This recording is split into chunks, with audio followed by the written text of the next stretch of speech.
di sant yàlla ñu may ñu teew fii di jaajëfal ñi nga xam ne ñoo organiser ndaje bi nga xam ne ci ñetti fan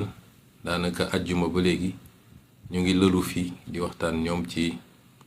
li jëm ci assemblée nationale bi mooy suñu député yu bees yi nga xam ne ci coobare yàlla mu jaarale ko ci wotu sénégalais jox nañ ñu ci 130 sur 165 muy la am solo ñuy dellu di gërëm askanu Sénégal waaye dinaa ci dellu siwaat ndax dama doon xaar ba conseil constitutionnel génne résultat yi ma doog a def point de presse pour jaajëfal réew mi waaye surtout waxtaan ak ñoom ci li ñuy dëgmal ak fi ñu jëm waaye jàppoon nañ ni balaa sax ñuy dugg ci élection yi laa ne ay bu ñu duggee ci élection yi balaa sax résultat yi di génn la ñu jot a xayma ci li ñu war a am ci député il faut ñu yóbbu leen ñu dem ñu waxtaane li nga xam ne mooy assemblée nationale ndax ñu ci bëri ci ñoom si 130 yi defe naa gën saa gudd une vingtaine ñoo nekkoon assemblée ñi ci des ñëpp député yu bees lañ donc baax na ñooñu ñu mun leen a tàggat ci nu mu gën a gaawee ba bu ñu ubbee assemblée rek ñoom dinañu xam déjà la ñu war a def ak nuñ ko war a defee kon ñuy féliciter Ayib ci ak équipe yi mu liggéeyal yépp ci parti bi waaye di féliciter également di remercier ñi nga xam ne bàyyi nañu seen jot bàyyi seen lépp ñëw jàpp ci liggéey bi andi seen xam-xam ak seen temps pour participer ci formation boobu doyen Mamadou Diallo ngi ni juriste yaa ngi fi ñoom maître Ndiaye ñoom maître Mboup ak ñeneen ñoom ñëpp ñëw nañu jàpp ci liggéey bi te jàpp naa ni ci li ma dégg fii ñoom ñii nga xam ne ñoo bénéficier ci formation bi am nañ ci satisfaction bu baax kon lii buñ ko defee nag li muy firndeel rek mooy wax Sénégalais ni assemblée nationale moom bu soobee yàlla bés ni ki tey dinañu xam lan mooy njëriñu assemblée nationale ci réew mi mooy conception biñ ci amoon ni assemblée nationale amul solo amul njëriñ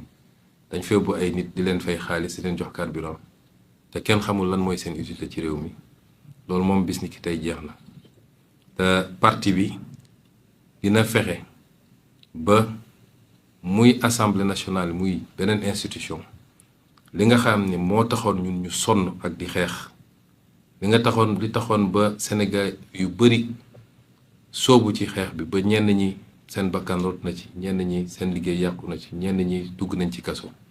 saa su ne rek ci li ñuy def suba ba ngoon jot ci li ñu yàlla dénk na méngoog loolu parce que loolu rek mooy tax noonu rek la ñu mën a delloo njukkal ñooñu loolu nag day doore ci assemblée nationale doore nañ ko ci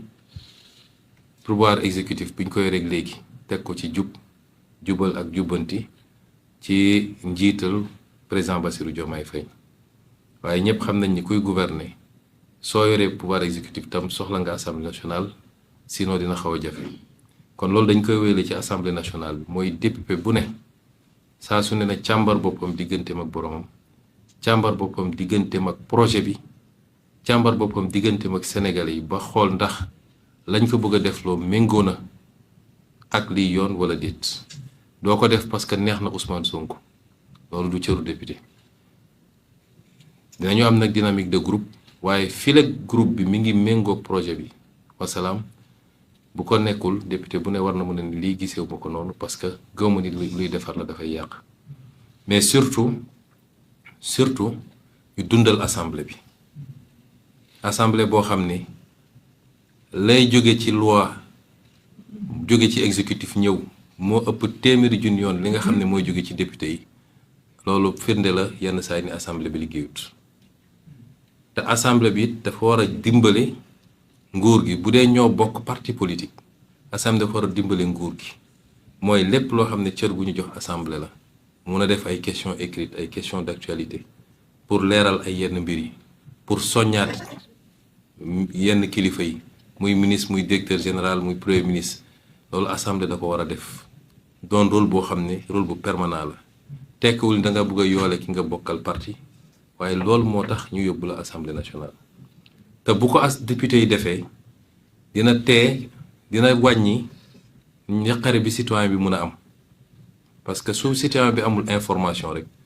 mën nañ ko fabriquer wala ñu jëlee ko feneen mais si l'Assemblée fonctionne correctement dina am benn contradiction interne buy permettre nit ñi am la bonne information li ñu bëgg ci transparence ñu am ko parce que transparence bu amee rek citoyen bi xelam dina dal te su xelam dalee ci nguur gi lu ko nguur gi laaj mu fekk ko si soo gisee yu bëri yu am suñu réew yi mooy citoyen bi dafa jàpp ni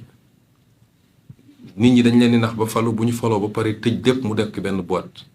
ñoom xamuñu lu xew ñu naan leen milliards yi jaar na fi nit ñi lekk nañu lii nit ñi détourné nañu lii jaay nañu pétrole bi jaay nañu gaz bi mais tey assemblée nationale bu meloon ni mu war a mel coow bi ñu am ci pétrole ak gaz du fi am normalement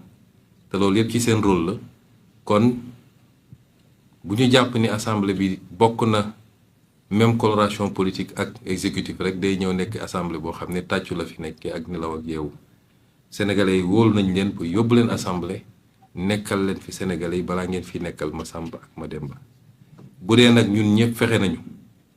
ka nekk exécutif ka nekk législatif ak ka nekk feneen bu ñu fexee ba ñoom ñëpp ñu nekkal fi sénégalais yi defe naa ànd bi day yomb rek et dinañu am résultat yi ñu bëgg kon ñu ngi leen di féliciter yéen ñëpp ci seen élection et remercier tous ceux qui ont contribué à l'organisation de ce séminaire. M. Aïb Dafé, le secrétaire général du parti, également élu, et toute l'équipe qui a travaillé avec lui. Je remercie également tous les participants, les formateurs, le doyen Mamadou Lamine Diallo, tous ceux qui ont animé des modules et qui ont permis aux élus, en tout cas, de bénéficier d'un premier jet de formation qu'ils semblent avoir tous beaucoup apprécié sur toutes les thématiques relatives à l'Assemblée nationale, l'installation du bureau et des autres organes de l'Assemblée nationale, la loi de finances, le contrôle de l'action du gouvernement, la haute cour de justice. Toutes les questions ont été traversées et ce n'est qu'une première formation qui sera suivie, Inch'Allah, régulièrement d'autres séances de formation. Si on a fait ça, c'est pour mettre l'accent dès l'entame sur l'importance que nous accordons à cette institution qui me semble être centrale, me semble être le poumon de la vie démocratique d'un pays. C'est pourquoi j'avais dit d'ailleurs dans le débat qui avait été agité sur le statut du chef de l'opposition que c'est la représentation parlementaire qui, en principe, doit déterminer le statut du chef de l'opposition parce que le débat politique se tient de manière continue au-delà des élections à l'Assemblée nationale. Et nous considérons que l'Assemblée nationale doit enfin être rehaussée au niveau qui devait être le sien depuis très longtemps, indépendamment de l'identité,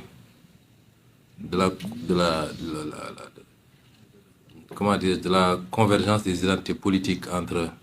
des colorations politiques entre l'Assemblée nationale et l'exécutif.